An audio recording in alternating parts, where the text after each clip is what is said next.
कर्पूरगौरं करुणावतारं संसारसारं भुजगेन्द्रहारं सदा वसन्तं हृदयार्धविन्दे भवं भवानी सहितं नमामि।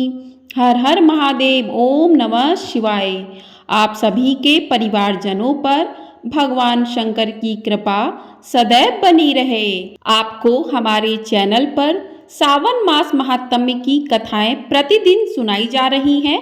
तो यदि आपने चैनल को सब्सक्राइब नहीं किया है तो चैनल को सब्सक्राइब जरूर कर लें।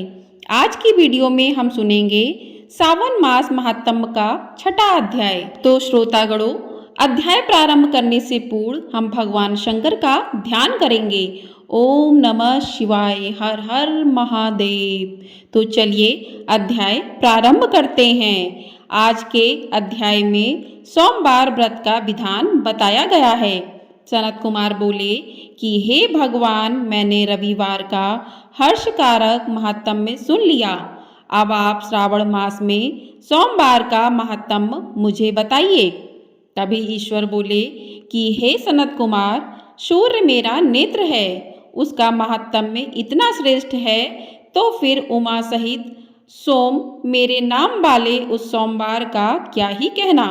उसका जो महात्म्य मेरे लिए वर्णन के योग्य है उसे मैं आपसे कहता हूँ। सोम चंद्रमा का नाम है और यह ब्राह्मणों का राजा है। यज्ञों का साधन भी सोम है।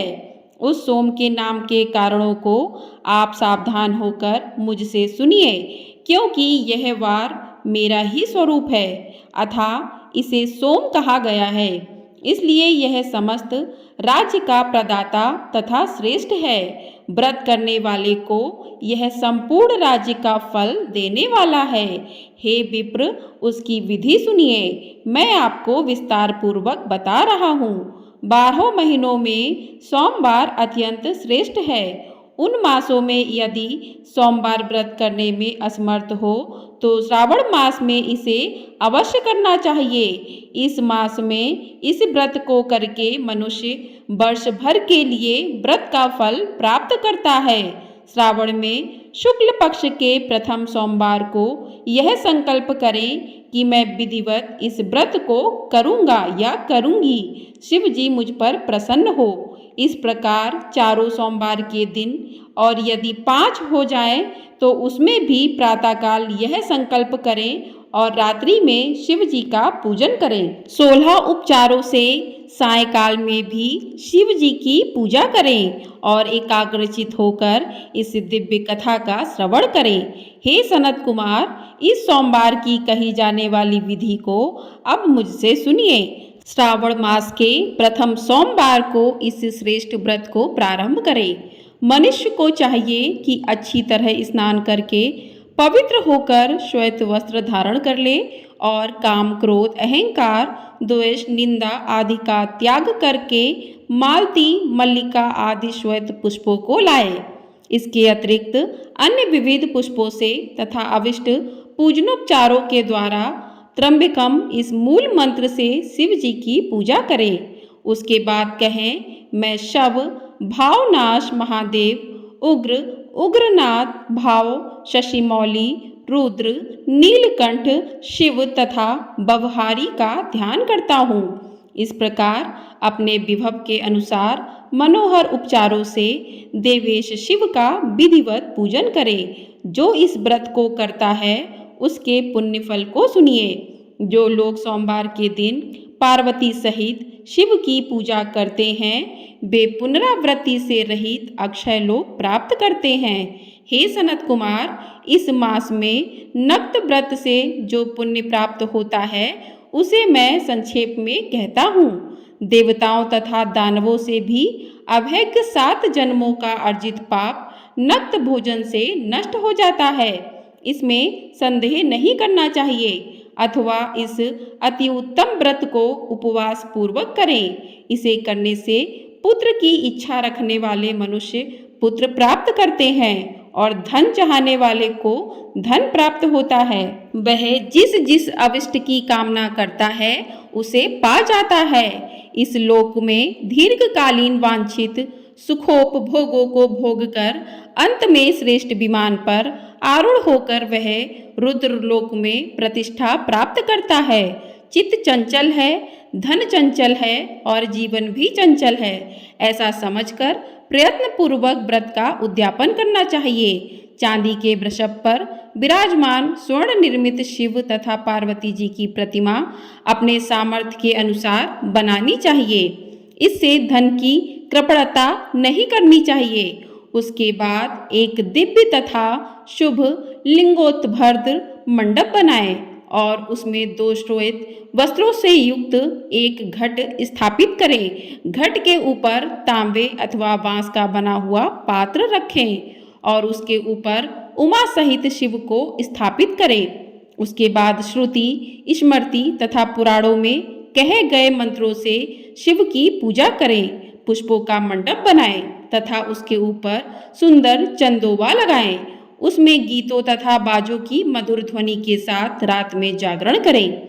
उसके बाद बुद्धिमान मनुष्य अपने गृह सूत्र में निर्दिष्ट विधान के अनुसार अग्नि स्थापन करे और फिर शव आदि 11 श्रेष्ठ नामों से पलाश की समिधाओं से 108 आहुति प्रदान करें। यव, विरही, तिल आदि की आहुति आप प्रायश्य इस मंत्र से दें और बिल्व पत्रों की आहुति त्र्यंबकम अथवा षडक्षर मंत्र ओम नमः शिवाय से प्रदान करें।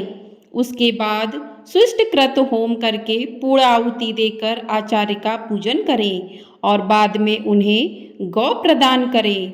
उसके बाद 11 श्रेष्ठ ब्राह्मणों को भोजन कराएं तथा उन्हें वंशपात्र सहित 11 घाट प्रदान करें। इसके बाद पूजित देवता को तथा देवता को अर्पित सभी सामग्री आचार्य को दें।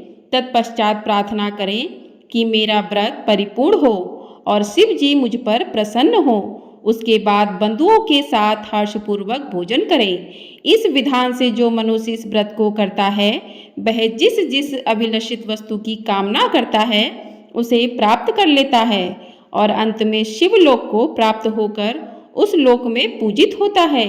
हे सनत कुमार, सर्वप्रथम श्री कृष्ण ने इस मंगलकारी सोमवार व्रत को किया था। श्रेष्ठ आस्तिक तथा धर्मपरायण राजाओं ने भी इस व्रत को किया था। जो इस व्रत का नित्य श्रवण करता है वह भी उस व्रत के करने का फल प्राप्त करता है। बोली हर हर महादेव। इस प्रकार श्री स्कंद पुराण के अंतर्गत ईश्वर सनत कुमार संवाद में श्रावण मास महात्म्य में सोमवार व्रत कथन नामक 6ठा अध्याय पूर्ण हुआ। बोली भगवान शंकर की जय। हर हर महादेव। ओम नमः शिवाय। जय माँ पार्वती की जय। तो इस प्रकार से सावन महात्म्य कथा का 6ठा अध्याय पूर्ण होता है। सावन का महीना बहुत ही पावन महीना माना जाता है। इसी के साथ कावड़ यात्रा भी शुरू हो जाती है। सावन माह में शिव भक्त गंगा तट पर कलश में गंगा जल भरते हैं और उसको कावड़ पर बांधकर कंधों पर लटकाकर अपने अपने इलाके के शिवालय में लाते हैं और शिवलिंग पर गंगा जल अर्पित करते हैं। कावड़ यात्रा को लेकर शिव भक्तों में खासा उत्साह देखने को मिलता है। धार्मिक मान्यताओं के अनुसार कावड़ यात्रा करने से भगवान शिव सभी भक्तों की मनोकामनाएं पूरी करते हैं और जीवन के सभी कष्टों को दूर करते हैं। पुराणों में बताया गया है कि कावड़ यात्रा भगवान शिव को प्रसन्न करने का सबसे सहज रास्ता है। तो आइए जानते हैं कि सावन माह में कावड़ यात्रा क्यों शुरू की गई, इसकी क्या मान्यता है। मान्यताओं के अनुसार भगवान परशुराम ने सबसे पहले कावड़ यात्रा शुरू की थी। परशुराम गढ़मुक्तेश्वर धाम से गंगा जल लेकर आए थे और यूपी के बागपत के पास स्थित पूरा महादेव का गंगा जल से अभिषेक किया था। उस समय सावन का महीना ही चल रहा था। इसी के बाद से कावड़ यात्रा की शुरुआत हुई। आज भी इस परंपरा का पालन किया जाता है। लाखों भक्त गढ़मुक्तेश्वर धाम से गंगा जल लेकर आते हैं और पूरा महादेव पर जल अर्पित करते हैं। बोलिए भगवान भोलेनाथ की जय। तो इस प्रकार से कावड़ की यात्रा शुरू हुई थी। सबसे पहले परशुराम ने कावड़ यात्रा उठाई थी। तो सावन के महीने में जो भी भक्तजन कावड़ यात्रा ले जाते हैं, गंगा जल भरकर भगवान भोलेनाथ का अभिषेक करते हैं। भोलेनाथ अपने भक्तों की सभी मनोकामनाएं पूर्ण करते हैं और सभी कष्टों का निवारण करते हैं। तो इसी प्रकार से हे भोलेनाथ सभी भक्तों की मनोकामनाएं पूरी करें। आपको वीडियो पसंद आई हो तो वीडियो को लाइक ज़रूर कर दीजिएगा, चैनल को सब्सक्राइब भी कर दीजिएगा। आपको हमारे चैनल पर सावन महात्म्य की कथाएं प्रतिदिन सुनने को मिलेंगी, तो चैनल को सब्सक्राइब ज़रूर कर लीजिएगा और कमेंट बॉक्स में हर हर महादेव ओम नमः शिवाय अवश्य लिखिएगा।